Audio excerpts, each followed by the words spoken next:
So we're just on a very short local flight today, kind of feeling our way towards the east.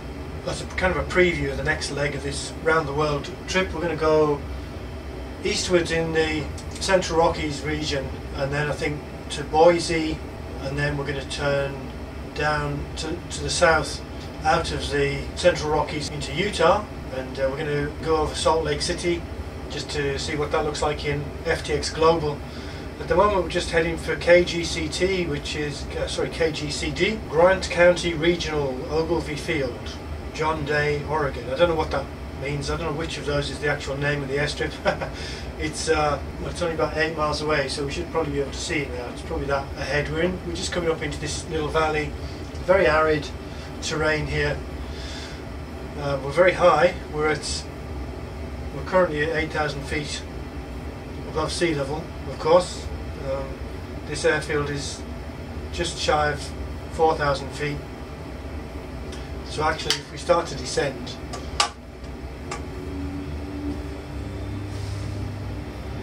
so 3,703 is the airfield elevation, and I can see the strip. It's obviously a enhanced default strip. It's not an all big strip, and it sticks out pretty much there. It's fairly plain. Look, it's got some buildings. I can see the buildings there. I guess for the camera it'd be better if I was approaching this on a left-hand curve rather than a right-hand curve, because then you can see out of this window. I might do that actually. Let's just if I go past the strip, turn around and come back and turn in on the left base. That's going to be more photogenic. Get that flap back in for a minute. So if I start to hook us round, I'm going to try and sit back a bit so that the camera is going to see out of that window.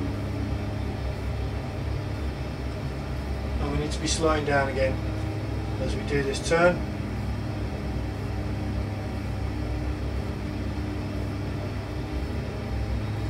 So I'm going to fly us just up the valley there. Again, there's the strip.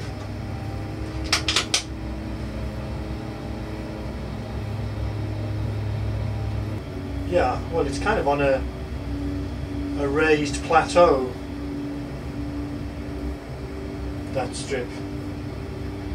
We've got some nice scenic tiles here, but they are land class based tiles. They're not blended spectacularly well as they would be if this was a proper photoreal area, but it's fairly convincing.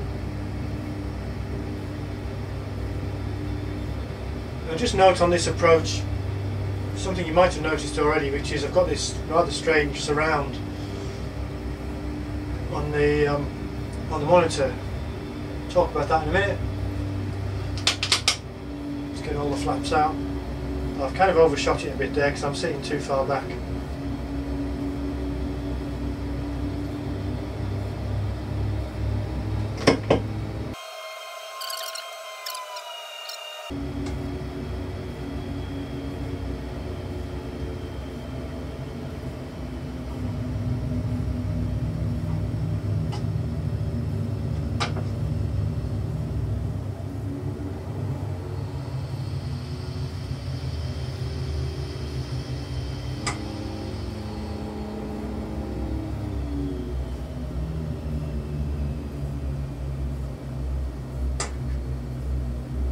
This is a fairly nicely modelled strip, even though it's whoops, which way am I going?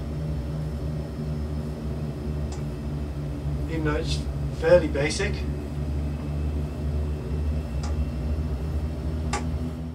So that was just a little local trip, not really intended to get us on our way on the round the world trip, but heading in the right direction. Really, I was flying a test flight with this strange kind of addition to the instrument panel. Now, in case you're wondering, you may be ahead of me with this, but in case you're wondering what that's about, I've got myself a new screen and I'm trying to decide what to do with it and whether to incorporate it into the existing control panel.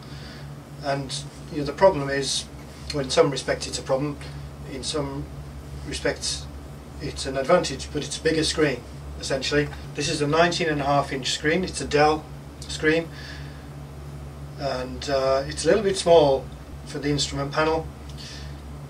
The new one's a 23-inch, also Dell, but significantly it's also a touch screen. Now there's reasons why I want to experiment with touch screens, which we'll get to perhaps in a later video.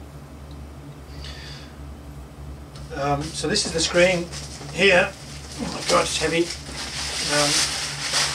I won't take it out, but there it is.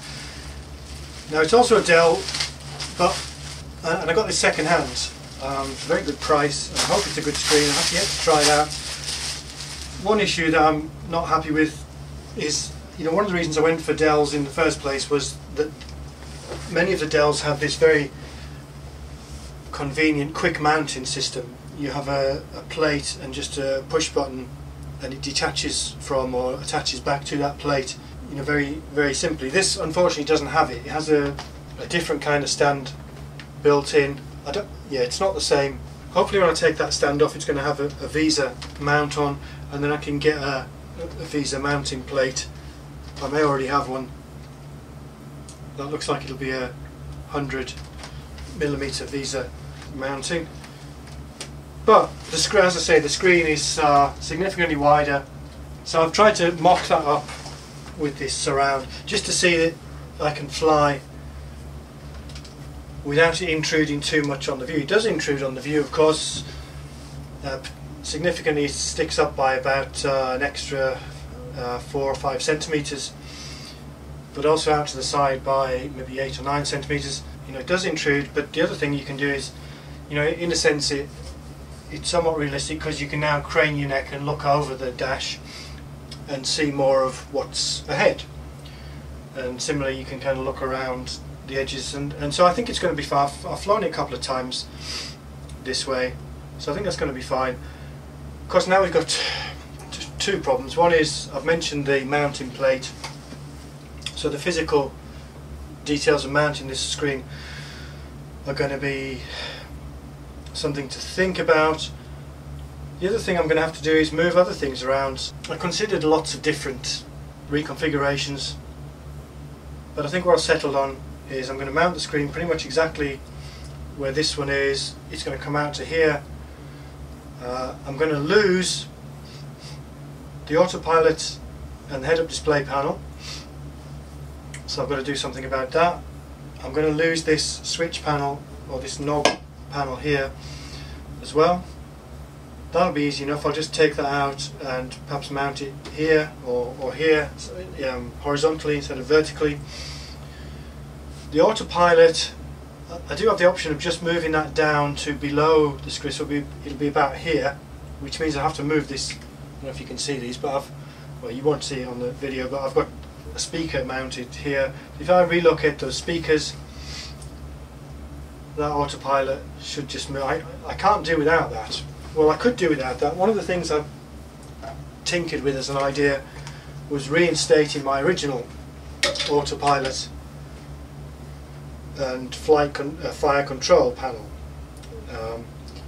which also has speakers built in and volume control.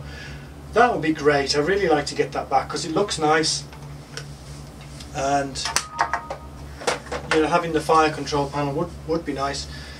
The only place really to put that is up here.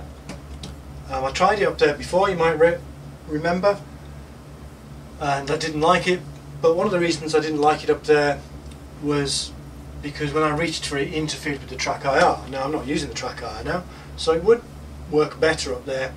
Then I'd have to relocate these two radios. You know, it's just a never-ending chain of, I was going to say catastrophe, but experimentation we'll call it.